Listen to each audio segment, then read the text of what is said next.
Pwede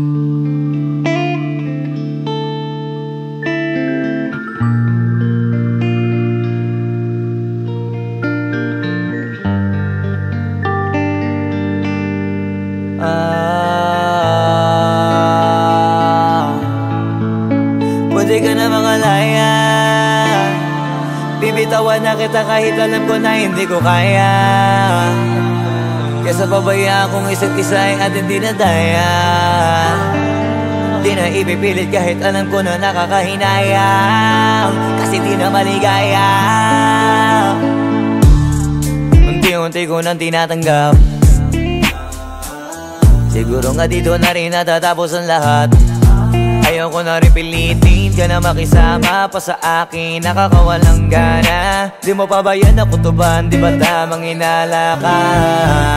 Sino sa atin may mali, kung ako o sige, pero sana tanggapin mo pareho lang tayong dalawa nakasakit. Tapos parang gusto mo lang sa akin i-DN. Ito ang epekto nito, nagka-depekto na tayo. Mahirap na lang tanggapin, di makukumpleto ang kwentong perfecto kung walang DN. Pwede ka na makalaya, bibitawan na kita kahit alam ko na hindi ko kaya. Kesa pabayaan kung isa't isa ay ating dinadaya. Di na ipipilit kahit alam ko na nakakahinaya, kasi di na maligaya.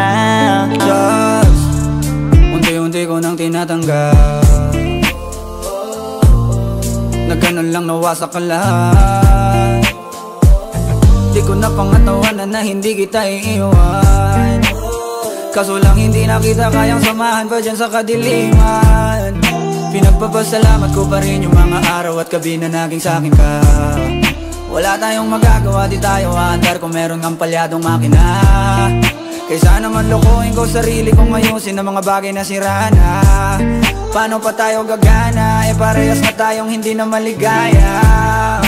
Huwag mo ngang isisi sa'kin ang lahat kung bakit ba sa atin ay nangyari to. Hindi ko kasalanan na hindi ko nakayanan ang pagbago ng ugali mo. Sinubukan ko namang intindihin kita, basta kung nakikita na hindi tayo para sa isa't isa.